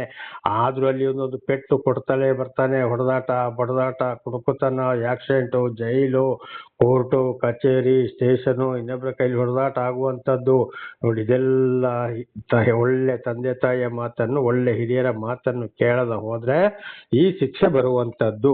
ಕಷ್ಟದ ದಿವಸಗಳು ಸಮೀಪಿಸರ ಒಳಗಾಗಿ ಆಗ ಎಚ್ಚೆತ್ತುಕೊಂಡ್ರೆ ಅಂತವರು ಈ ಕಷ್ಟವನ್ನ, ಶಿಕ್ಷೆಯನ್ನ ತಪ್ಪಿಸಿಕೊಳ್ಳಬಹುದು ಅಂತ ಇದರ ಅರ್ಥ. ಇಲ್ಲದಿದ್ರೆ ಬಹಳ ಶಿಕ್ಷೆ ಅನುಭವಿಸಬೇಕಾಗ್ತದೆ ಅಂತ. ಮತ್ತು ಪ್ರಾಯ ಹೋದಾಗ ಬಹಳ ಶಿಕ್ಷೆ. ಅಯ್ಯಯ್ಯೋ ನರಳಾಡೋದು. ಆಗ ಯೋಚನೆಗೆ ಬರ್ತದೆ. ನನಗೆ ಒಂದು ಸಮಯ ನನ್ನ ತಂದೆ ತಾಯಿ ಇಂಥ ಮಾತನ್ನ ಹೇಳಿದ್ರು, ಇಂಥ ಹಿರಿಯರು ಒಳ್ಳೆ ಮಾತನ್ನ ಹೇಳಿದ್ರು, ನಾನು ಕೇಳಲಿಲ್ಲ, ಅದರಿಂದಾಗಿ ನನಗೆ ಇವತ್ತು ಈ ಶಿಕ್ಷೆ. ಆ ಸಮಯದಲ್ಲಿ ಸಂಪೂರ್ಣವರ ಶಕ್ತಿ ಕುಂದಿದ ಮೇಲೆ ಏನು ಆಗೋದಿಲ್ಲ ಅಂತ ಆಗುವಂತ ಆ ದಿವಸಗಳಲ್ಲಿ ಆ ಯೋಚನೆ ಬರ್ತದೆ. ಆಗ ಬಂದ್ರು ಕೂಡ ಏನು ಮಾಡೋಕ್ಕೂ ಆಗುವುದಿಲ್ಲ, ಕಾರಣ ಶಕ್ತಿ ಇಲ್ಲ, ಕುಂದಿ ಹೋಯಿತು. ಅಯ್ಯೋ ಅಯ್ಯೋ ಅಯ್ಯೋ ಅಯ್ಯೋ ಅಂತ ತನ್ನ ಮಕ್ಕಳ ಕೈಯಲ್ಲಿ ಶಿಕ್ಷೆ ಅನುಭವಿಸಬಹುದು, ಹೀಯಾಳಿಸಿ ಮಾತು ಕೇಳಬಹುದು, ಇತರರ ಕೈಲಿ ಕೂಡ, ನೆರೆಯವರ ಕೈಲಿ, ಕುಟುಂಬ ಬಂಧು ಬಳಗದವರು ಕೂಡ ಇದನ್ನ ಹೇಳ್ತಾರೆ. ನೋಡಪ್ಪ ಯವನ ಪ್ರಾಯದಲ್ಲಿ ಹಾಗೆ ಮಾಡ್ದ, ಹೀಗೆ ಮಾಡ್ದ, ಎಷ್ಟೋ ಬುದ್ಧಿವಾದ ಹೇಳ್ದ, ಏನು ಮಾತು ಕೇಳಿಲ್ಲ, ಈಗ ನೋಡು ಅವನ ನೋಡಿ ಆದ್ರೂ ಕಳೆಯಿರಿ ಅಥವಾ ಅವಳನ್ನು ನೋಡಿ ಆದ್ರೂ ನೀವು ಕಳೆಯಿರಿ ಅಂತೇಳಿ ಬಹಳ ಜನ ಹೇಳಿದ್ದಾರೆ. ಈಗಲೂ ಕೂಡ ಅದೇ ಮಾತು ಬರುವುದಾಗಿದೆ. ಅದಕ್ಕೆ ಹೇಳಿದ್ದು, ಕಷ್ಟದ ದಿವಸಗಳು ಸಮೀಪಿಸುವುದರ ಒಳಗಾಗಿ ಯೌವನದಲ್ಲಿಯೇ ನಿನ್ನ ಸೃಷ್ಟಿಕರ್ತನನ್ನು ಸ್ಮರಿಸದೆ ಇರಬೇಡ. ಇದು 12ನೇ ವಚನದವರೆಗೆ ಓದುವಾಗ ಸಂಪೂರ್ಣವಾಗಿ ಈಗ ಹೇಳಿದಂತ ವಿಚಾರ ಅಲ್ಲಿ ಬರೆಯಲ್ಪಟ್ಟಿದೆ. ದೇವರು ನಮಗೆ ಸ್ತೋತ್ರವಾಗಲಿ. ಅದು ಪ್ರಸಂಗಿ 12ನೇ ಅಧ್ಯಾಯ 7ನೇ ವಚನದಲ್ಲಿ ಬರೆಯಲ್ಪಟ್ಟಿದೆ. ನಮ್ಮ ಆತ್ಮವು ದೇವರ ಬಳಿಯಿಂದ ಬಂತು, ವಾಪಸು ದೇವರ ಬಳಿಗೆ ಸೇರುವುದರ ಒಳಗಾಗಿ ಸೃಷ್ಟಿಕರ್ತನನ್ನು ಸ್ಮರಿಸದಿರಬೇಡ. ನಮ್ಮ ಜೀವ ಯಾರದ್ದು? ದೇವರದ್ದಾಗಿದೆ. ಅದಕ್ಕೆ ವಾಪಸು ನ್ಯಾಯ ತೀರ್ಪು ಇದೆ. ಮತ್ತೆ ನಾವು ಸತ್ತ ನಂತರ ದೇಹದಿಂದ ನಮ್ಮ ಆತ್ಮ ಜೀವ ಹೊರಟು ಹೋಗ್ತದೆ, ಅದಕ್ಕೂ ನ್ಯಾಯ ತೀರ್ಪು ಇದೆ. ಅದು ದೇವರಿಂದ ಬಂದಂಥದ್ದು, ದೇವರು ದಾನವಾಗಿ ಕೊಟ್ಟಂಥದ್ದು ನಮ್ಮ ಜೀವ. ಅದು ವಾಪಸ್ ದೇವರ ಬಳಿಗೆ ಹೋಗ್ಬೇಕಾದ್ರೆ, ಅಂದ್ರೆ ಪರಲೋಕ, ಕೈಲಾಸ, ವೈಕುಂಠ, ಶಿವನ ಬಳಿಗೆ ಅಂತ ಹೇಳುವಂಥದ್ದು. ಮುಸ್ಲಿಮರಾದ್ರೆ ಅಲ್ಲಾಹನ ಬಳಿಗೆ ಹೋಗ್ತೇನೆ ಅಂತ ಹೇಳುವಂಥದ್ದು. ಅಲ್ಲಿಗೆ ಹೋಗ್ಬೇಕಾದ್ರೆ ಖಂಡಿತವಾಗಿ ಇಲ್ಲಿ ಒಂದು ವೇಳೆ ನಮಗೆ ಚಿಕ್ಕದಿಂದಲೇ ದೇವರು ನಡೆಸಬಹುದು. ಇಲ್ಲದ್ರೆ ನಾವು ತಪ್ಪಿ ಹೋದ ಸಂದರ್ಭದಲ್ಲಿ ಹಿರಿಯರ ಮೂಲಕ, ಒಳ್ಳೆ ತಂದೆ ತಾಯಿ ಮೂಲಕ ಹೇಳಿದ ಮಾತಿಗೆ ನಾವು ಕಿವಿಗೊಟ್ಟು ಅದರಂತೆ ನಡೆಯದೆ ಹೋದ್ರೆ ಖಂಡಿತವಾಗಿ ನರಕದಲ್ಲಿ ಬೇಯಬೇಕಾಗ್ತದೆ. ದೇವರ ಬಳಿಗೆ ಒಂದೇ ಮಾತಲ್ಲಿ ಹೇಳುವುದಾದರೆ ದೇವರ ಬಳಿಗೆ ಖಂಡಿತವಾಗಿ ಹೋಗಲು ಸಾಧ್ಯವಿಲ್ಲ. ಇದು ಗರುಡ ಪುರಾಣದಲ್ಲಿ ಕೂಡ ಬಹಳ ಚೆನ್ನಾಗಿ ಬರೆಯಲ್ಪಟ್ಟಿದೆ. ಮಹಾಭಾರತದಲ್ಲಿ, ಭಗವದ್ಗೀತೆಯಲ್ಲಿ, ಕುರಾನಲ್ಲಿಯೂ, ಬೈಬಲಲ್ಲಿಯೂ ಸ್ಪಷ್ಟವಾಗಿದ್ದು ಬರೆಯಲ್ಪಟ್ಟಿದೆ. ದೇವರ ನಾಮಕ್ಕೆ ಸ್ತೋತ್ರವಾಗಲಿ. ಆದ್ದರಿಂದ ನನ್ನ ಸಹೋದರ ಸಹೋದರಿಯರೇ, ಬಹಳ ಎಚ್ಚರವಾಗಿರಬೇಕು. ಒಳ್ಳೆ ತಂದೆ ತಾಯಿಗಳ ಮಾತನ್ನು ಕೊಡಲಿ ಕೇಳಬೇಕು. ಒಂದು ವೇಳೆ ತಂದೆ ತಾಯಿಗಳು ಇದನ್ನು ಹಿಂದೆ ಕೂಡ ನಾವು ತಿಳ್ಕೊಂಡಿದ್ದೇವೆ, ಕೆಟ್ಟವರಾದ್ರು ಅವರು ನಾನಾ ರೀತಿಯಲ್ಲಿ ಒಂದೊಂದು ಮಕ್ಕಳನ್ನ ಒಂದೊಂದು ರೀತಿಯಲ್ಲಿ ನೋಡ್ತಾರೆ. ಹೊಡೀರಿ, ಬಡೀರಿ, ಕಡೀರಿ ಅಂತ ಹೇಳ್ಕೊಂಡು ಈ ರೀತಿಯಲ್ಲಿ ಕೂಡ ನೋಡ್ತಾರೆ. ಅಂಥದನ್ನ ಏನ್ ಮಾಡ್ತಾರೆ, ಅಂಥದ್ದಾದ್ರೂ ಕೂಡ ತಂದೆ ತಾಯಿ ಮಾತನ್ನ ಕೇಳಲೇಬೇಕು, ಗೌರವ ಕೊಡ್ಲೇಬೇಕು. ಅವರ ಕೆಟ್ಟತನಕ್ಕೆ ಒಳ್ಳೆತನಕ್ಕೆ ತೀರ್ಪು ಕೊಡೋರು ದೇವರಿದ್ದಾರೆ. ಅದು ನಮಗೆ ಆ ಅಧಿಕಾರ ನಮಗಿಲ್ಲ. ದೇವರ ನಮಗೆ ಸ್ತೋತ್ರವಾಗಲಿ. ಹಾಗೆ ನಾವೇನು ನೋಡ್ಬೇಕು, ತಂದೆ ತಾಯಿಯನ್ನ ದೇವರ ಸ್ಥಾನದಲ್ಲಿ ನಾವು ಕಾಣಬೇಕು. ಅವರು ಹೇಳಿದ ಕೆಟ್ಟ ಮಾತು ಎಲ್ಲವನ್ನ ಅದನ್ನ ನಾವು ಅನುಸರಿಸಿ ಬಹಳ ಯೋಚನೆ ಮಾಡಿ ತಿಳಿದುಕೊಂಡು ಮುಂದುವರಿಯಬೇಕಾಗಿದೆ. ಎಲ್ಲ ತಂದೆ ತಾಯಿಗಳು ಒಳ್ಳೆಯವರಲ್ಲ. ಆಗ್ಲೇ ಹೇಳಿದಾಗೆ ಒಬ್ಬೊಬ್ಬರನ್ನು ಒಂದೊಂದು ರೀತಿಯಲ್ಲಿ ನೋಡ್ತಾರೆ. ಅಲ್ಲಿ ಕೂಡ ಬಹಳ ಕಳಗಳು ಉಂಟಾಗ್ತದೆ. ಆದ್ರಿಂದ ನಮ್ಮ ಕಾರ್ಯವನ್ನು ನಾವು ದೇವರ ಮಾತಿನಂತೆ ನಡೆದುಕೊಳ್ಳಬೇಕು. ದೇವರ ನಾಮಕ್ಕೆ ಸ್ತೋತ್ರವಾಗಲಿ. ಹಲ್ಲೆಲೂಯಾ. ಇದಾಗಿದೆ, ತಂದೆ ತಾಯಿಯನ್ನು ಸನ್ಮಾನಿಸಬೇಕು, ಗೌರವಿಸಬೇಕು. ಹಾಗಾದ್ರೆ ಮಾತ್ರ ನೀನು ಭೂಮಿ ಮೇಲೆ ಬಹುಕಾಲ ಬಾಳ್ತೀಯ ಅಂತೇಳಿ. ಹಾಗೆ ತಂದೆ ತಾಯಿ ಕೂಡ ದೇವರು ಹೇಳಿದಂತೆ ಮಾತು, ತಂದೆ ತಾಯರಿಗೂ ಹಿರಿಯರ ಒಳ್ಳೆ ಮಾತಿಗೆ ವಿಧೇಯರಾಗಿ ನಡೆದ್ರೆ ದೇವರು ಆಯುಷ ಫಲ ಕೊಟ್ಟಷ್ಟು ವರ್ಷ ಭೂಲೋಕದಲ್ಲಿ ಬದುಕಬಹುದು. ಇಲ್ಲದ್ರೆ ನಾನೇ ಅಂತೇಳಿ ಯೌವನ ಪ್ರಾಯದಲ್ಲಿ ನಾನಾ ರೀತಿಯ ಆಟಗಳನ್ನ ಆಡಿಕೊಂಡ್ರೆ ಖಂಡಿತವಾಗಿ ಕಷ್ಟ, ಸಂಕಟ, ದುಃಖಗಳನ್ನು ಅನುಭವಿಸಬೇಕಾಗ್ತದೆ. ಆಯುಷ್ಯವನ್ನ ಪೂರ್ತಿ ಮುಗಿಸಲು ಕೂಡ ಆಗುವುದಿಲ್ಲ. ಅರ್ಧದಲ್ಲಿ ಸಣ್ಣ ಸಣ್ಣ ಪ್ರಾಯದಲ್ಲಿ ಸಾಯುವಂಥದ್ದು, ಮಾಡುವಂಥದ್ದು ಇದುವೇ ಕಾರಣವಾಗಿದೆ. ದೇವರ ನಾಮಕ್ಕೆ ಸ್ತೋತ್ರವಾಗಲಿ. ಹಲ್ಲೆಲೂಯಾ. ಇದು ಇಬ್ರಿಯರಿಗೆ ಅಂತೇಳಿ ಬರೆದ ಪುಸ್ತಕದಲ್ಲಿ ಕೂಡ ಒಂದು ವಾಕ್ಯ ಅಲ್ಲಿ ಬರೆಯಲ್ಪಟ್ಟಿದೆ. ಪರಲೋಕದಿಂದ ಬಂದ ಮಾತನ್ನ ಹಿರಿಯರು ಹೇಳುವಾಗ ಮಾತನ್ನು ಕೇಳೋದಿಲ್ಲ ಅಂತೇಳಿ ಮನಸ್ಸು ಮಾಡಿದ್ರೆ, ಕೇಳದಿದ್ರೆ ಖಂಡಿತವಾಗಿ ಶಿಕ್ಷೆಯನ್ನ ತಪ್ಪಿಸಿಕೊಳ್ಳಲು ಸಾಧ್ಯವಿಲ್ಲ ಅಂತೇಳಿ ದೇವರ ಒಂದು ಮಾತು ಸ್ಪಷ್ಟವಾಗಿ ಪರಮಾತ್ಮ ಭಗವಂತನ ಮಾತಲ್ಲಿ ಬರೆಯಲ್ಪಟ್ಟಿದೆ. ಇದಕ್ಕೆ ನಾನು ಕೂಡ ಒಂದು ಸಾಕ್ಷಿಯಾಗಿದ್ದೇನೆ. ನಾನು ಕೂಡ ಒಂದು ಬಹಳ ದೊಡ್ಡ ಒಳ್ಳೆಯವನು ಅಂತ ಹೇಳ್ತಾ ಇಲ್ಲ. ನನ್ನ ಸಾಕ್ಷಿಯನ್ನು ಕೂಡ ನೀವು ಕೇಳಿದ್ದೀರಿ. ಹಿಂದೆ ಕೂಡ ಹೇಳಿದ್ದೇನೆ, ಈ ಸಲ ಕೂಡ ನೀವು ಕೇಳ್ತಲೇ ಇದ್ದೀರಿ. ಆದ್ದರಿಂದ ನಾನು ಕೂಡ ಹೇಳ್ತಾ ಇದ್ದೇನೆ, ನನ್ನ ಅನುಭವಕ್ಕೆ ಬಂದಿದ್ದು ಇತರರ ಅನುಭವ ಪ್ರತಿ ಒಂದನ್ನ ಯೋಚನೆ ಮಾಡಿ ಯೋಚಿಸಿ, ಕಣ್ಣಲ್ಲಿ ನೋಡಿದ್ದು ಕಿವಿಯಲ್ಲಿ ಕೇಳಿದನಂತ ಆದ್ರೂ ಬಿಟ್ಟು ಬಿಡಬೇಕು, ಕಣ್ಣಲ್ಲಿ ಕಂಡಿದ್ದನ್ನೇ ತಿಳಿಸುವಂತ ಮಾತಾಗಿದೆ. ಆದ್ದರಿಂದ ಬಹಳ ಎಚ್ಚರವಾಗಿರಬೇಕು. ಅದರಲ್ಲಿ ವಿಶೇಷವಾಗಿ ನನ್ನ ಯವನಸ್ಥ ಸಹೋದರ ಸಹೋದರಿಯರೇ, ಮಾತನ್ನು ಚೆನ್ನಾಗಿ ಕೈಗೊಂಡು ನಡೆಯಿರಿ. ಒಂದು ವೇಳೆ ಮದುವೆಯಾಗಿ ಮಕ್ಕಳಾಗಿರ್ಬೋದು, ಸ್ವಲ್ಪ 40-35 ವರ್ಷ 40 ವರ್ಷ ಮೇಲವರಾಗಿರ್ಬೋದು, ಏನಾದರೂ ತಪ್ಪಿ ಹೋಗಿದ್ದರೆ ತಂದೆ ತಾಯಿಯವರು ಜೀವಂತವಾಗಿದ್ದರೆ ಅವರಲ್ಲಿ ಕ್ಷಮೆಯನ್ನ ಯಾಚಿಸಿ ಅವರಿಗೊಂದು ನಮಸ್ಕಾರ ಮಾಡಿ ಅವರಿಗೆ ಮಾಡುವಂತ ಕಾರ್ಯವನ್ನ ಮಾಡಬೇಕು. ಮತ್ತಾದ್ರೂ ನಾವು ಅವರನ್ನು ಸಂತೋಷಗೊಳಿಸಿದ್ರೆ ಖಂಡಿತವಾಗಿ ಪಾಪದಿಂದ ಬಿಡುಗಡೆಯಾಗಬಹುದು. ಒಂದು ವೇಳೆ ಅವರು ಜೀವಂತ ಇಲ್ಲ, ಅವರು ಈ ಲೋಕದ ಜೀವನವನ್ನು ಅಂತ್ಯಗೊಳಿಸಿರ್ಬೋದು, ಅಂದ್ರೆ ಮರಣ ಹೊಂದಿರ್ಬೋದು. ಆದ್ರೂ ಈಗ ನೀವು ಚೆನ್ನಾಗಿ ತಿಳಿದುಕೊಂಡ ಮೇಲೆ ಅವರಿಗೆ ಚೆನ್ನಾಗಿ ಅವರ ಹೆಸರು ಹೇಳಿ ದೇವರಲ್ಲಿ ಪ್ರಾರ್ಥಿಸಿ, ಅವರ ಒಂದು ಹೆಸರಿನ ನಿಮಿತ್ತ ಅನಾಥ ಮಕ್ಕಳು, ಅನಾಥ ವೃದ್ಧರಿಗೆ, ಕಷ್ಟ ಸಂಕಟ ದುಃಖದಲ್ಲಿ ಇರೋವರಿಗೆ ಖಂಡಿತವಾಗಿ ನಾನಾ ರೀತಿಯಲ್ಲಿ ದಾನ ಧರ್ಮ ಮಾಡಿದರೆ ಖಂಡಿತವಾಗಿ ಪಾಪಲ್ಲಿ ಪರಿಹಾರ ಆಗ್ತದೆ. ದೇವರಲ್ಲಿ ಪ್ರಾರ್ಥಿಸಬೇಕಾಗಿದೆ. ದೇವರ ನಾಮಕ್ಕೆ ಸ್ತೋತ್ರವಾಗಲಿ. ಆಗಲಿ ಪಾಪ ಪರಿಹಾರ ನಿಜವಾಗಿ ಇದೆ. ದೇವರಿಗೆ ಮೆಚ್ಚುಗೆಯಾಗಬೇಕು. ದೇವರ ನಾಮಕ್ಕೆ ಸ್ತೋತ್ರ. ಹಾಗೆ ಈ ತಂದೆ ತಾಯಿಗಳ ಬಗ್ಗೆ ಅದನ್ನು ನಾವು ಇಲ್ಲಿವರೆಗೆ ತಿಳಿದುಕೊಂಡಿದ್ದೇವೆ. ದೇವರ ನಾಮಕ್ಕೆ ಸ್ತೋತ್ರವಾಗಲಿ. ಈಗ ನಾವು ತಿಳಿದುಕೊಳ್ಳುವಂತ ಒಂದು ವಿಷಯ ಏನಪ್ಪಾ ಅಂದ್ರೆ, ಬೈಬಲಿನಲ್ಲಿ ವಿಮೋಚನಕಾಂಡ 20ನೇ ಅಧ್ಯಾಯ 13ನೇ ವಚನ. 20ನೇ ಅಧ್ಯಾಯ 13ನೇ ವಚನ. ನರಹತ್ಯೆ ಮಾಡಬಾರದು ಅಂತ ದೇವರ ನಾಮಕ್ಕೆ ಸ್ತೋತ್ರವಾಗಲಿ. ನರಹತ್ಯೆ ಮಾಡಬಾರದಂತೆ ಸತ್ಯವೇದ ಎಂಬ ಬೈಬಲ್ ಬರೆಯಲ್ಪಟ್ಟಿದೆ. ಪವಿತ್ರ ಗ್ರಂಥ ಎಂಬ ಬೈಬಲ್ ಕೊಲೆ ಮಾಡಬೇಡ, ನರಹತ್ಯೆ ಮತ್ತು ಕೊಲೆ ಎರಡು ಒಂದೇ. ದೇವರ ನಾಮಕ್ಕೆ ಸ್ತೋತ್ರವಾಗಲಿ. ಇದರಲ್ಲಿ ಮುಖ್ಯವಾದ ಕೊಲೆ ಯಾವುದಪ್ಪ ಅಂದ್ರೆ ಇತರರನ್ನ ಕೊಲೆ ಮಾಡುವಂಥದ್ದು. ಯಾವ ರೀತಿಯಲ್ಲಿ? ಒಬ್ಬರನ್ನು ಹೊಡೆಯೋದು, ಬಡಿಯೋದು, ಸೋಟು ಮಾಡೋದು, ಅಥವಾ ಕತ್ತಿಯಲ್ಲಿ ಕಡಿದು ಕೊಲೆ ಮಾಡುವಂಥದ್ದು. ಈ ರೀತಿಯಲ್ಲಿ ಕೊಲೆ ಇದು ಏನಪ್ಪ ಅಂದ್ರೆ ಅದು ಒಂದು ಬಹಳ ದೊಡ್ಡ ಕೊಲೆ. ಇದು ಅವರ ಯಾವುದೋ ಒಂದು ವಿಷಯಕ್ಕಾಗಿ ಒಂದು ಮನಸ್ಸು ಬಹಳ ಉಗ್ರ ರೂಪ ಬಂದುದರಿಂದ ಅದು ಆ ಸಮಯದಲ್ಲಿ ಅದು ನಡೆದು ಹೋಗ್ತದೆ ಅಂತೇಳಿ ನಡೆದು ಹೋಯಿತು. ಈ ರೀತಿ ಒಬ್ಬರನ್ನ ರಕ್ತ ಸುರಿಸಿ ಕೊಲೆ ಮಾಡಿದ್ರೆ ಖಂಡಿತವಾಗಿ ಅವನು ಕೂಡ ಅದೇ ರೀತಿ ಇತರರ ಕೈಯಲ್ಲಿ ರಕ್ತ ಸುರಿಸಿಕೊಂಡು ಸಾಯ್ತಾನೆ ಅಂತ ಒಂದು. ಎರಡನೇ, ಒಂದು ವೇಳೆ ಅವನು ಹಾಗೆ ಸಾಯದಿದ್ದರೂ ಎಷ್ಟೋ ಜನ ಇವತ್ತು ಚೆನ್ನಾಗಿಯೇ ಸಾಯ್ತಾರೆ ಕೊಲೆ ಮಾಡಿದವರು ಕೂಡ. ಆದ್ರೂ ಅವರ ಆತ್ಮ ನಾಡಿದ್ದು ಏನೇ ಮಾಡಿದ್ರು ಕೂಡ, ಮತ್ತೆ ಅವರಿಗೆ ಏನೇ ಆದ್ರೂ ಕೂಡ ನೇರವಾಗಿ ಅವರಿಗೆ ನರಕವೆಂಬ ತೀರ್ಪು ಆಗಿ ಹೋಗಿದೆ ಈ ಕೊಲೆಗಾರರಿಗೆ, ಕೊಲೆ ಮಾಡಿದವರಿಗೆ. ಒಂದು. ಎರಡನೇ, ಯಾರು ಕೊಲೆ ಮಾಡಿದ್ರಲ್ಲ ಖಂಡಿತವಾಗಿ ಅವರ ಮಕ್ಕಳಲ್ಲಿ ಒಬ್ಬನನ್ನಾದರೂ ಇತರರು ಯಾವುದೋ ಒಂದು ಕಾರಣದಲ್ಲಿ ಅವರು ಸತ್ತೇ ಸಾಯ್ತಾರೆ ಅಂತೇಳಿ ಅಲ್ಲಿ ಏನಾಗ್ತದೆ, ಹೆತ್ತ ತಂದೆಯ ಅಥವಾ ತಾಯಿಯ ದೋಷ ಫಲ, ಹೆತ್ತ ತಂದೆಯ ದೋಷ ಫಲ 3-4 ಮಕ್ಕಳ ತಲೆಮಾರಿಗೆ ಅಂತೇಳಿ. ಆಗ ಅಯ್ಯೋ ಅವನು ಕೊಂದ ಇವನು ಕೊಂದ ಅಂತ ಹೇಳಿ ಪ್ರಯೋಜನ ಇಲ್ಲ. ಯಾಕೆ? ಅಪ್ಪ ಇನ್ನೊಬ್ಬನ ರಕ್ತ ಸುರಿಸಿದ್ದು ಇದು ಕೂಡ ಒಂದು ಕೊಲೆನೇ. ಆದ್ರಿಂದ ಬಹಳ ಎಚ್ಚರವಿರಬೇಕು. ಯಾವುದೇ ಸಿಟ್ಟಿರಲಿ, ಯಾವುದೇ ತೀರ್ಮಾನ ಇರಲಿ, ಹಿರಿಯರ ಮುಖಾಂತರ, ನ್ಯಾಯಾಲಯದ ಮುಖಾಂತರನೋ ಅದನ್ನು ನಾವು ಬಗೆಹರಿಸಿಕೊಳ್ಳಬೇಕು. ವಿಶೇಷವಾಗಿ ಹಿರಿಯರ ಮೂಲಕ ನಾವು ಅದನ್ನು ನೋಡಿ ತೀರ್ಮಾನ ಮಾಡಿಕೊಳ್ಳಬೇಕು. ನಿಜವಾಗ್ಲೂ ನಾವು ಅವರನ್ನು ಕೊಲೆ ಮಾಡಲು ಹೋಗಬಾರ್ದು. ಇವತ್ತು ಅದೇ ರೀತಿಯಾಗಿ ಎಷ್ಟೋ ಜನ ಕೆಟ್ಟು ಹೋಗಿದ್ದಾರೆ, ಜೈಲಲ್ಲಿದ್ದಾರೆ, ಹೆಂಡತಿ ಮಕ್ಕಳು ಅನಾಥರಾಗಿದ್ದಾರೆ, ಸರ್ವನಾಶವಾಗಿ ಹೋಗಿದ್ದಾರೆ. ಆದ್ರಿಂದ ಈ ರೀತಿ ದಯವಿಟ್ಟು ಕೊಲೆ ಮಾಡ್ಲಿಕ್ಕೆ ಹೋಗಬಾರ್ದು. ಒಬ್ಬನ ರಕ್ತವನ್ನ ಸುರಿಸಿದ್ರೆ ಅವನ ರಕ್ತವು ಕೂಡ ಸುರಿಯಲ್ಪಡಲೇಬೇಕು. ಉದಾಹರಣೆಗೆ ರೌಡಿಗಳನ್ನ ನೋಡೋಣ. ಒಬ್ಬ ಇವತ್ತು 1, 2, 3 ಜನ ಸೇರ್ಕೊಂಡು ಎಷ್ಟೋ ಜನರನ್ನ ಕೊಲ್ತಾರೆ, ಓಡಿಸಿ ಬಾಡಿಸಿ ಹೊಡೆದು ಬಡದು ಕಡಿದು ಎಷ್ಟೋ ಸಲ ಚುಚ್ಚುತ್ತಾರೆ. ನಾನಾ ರೀತಿಯಲ್ಲಿ ಕೊಲೆಯನ್ನ ಇವತ್ತು ನಾವು ಕಾಣಬಹುದು.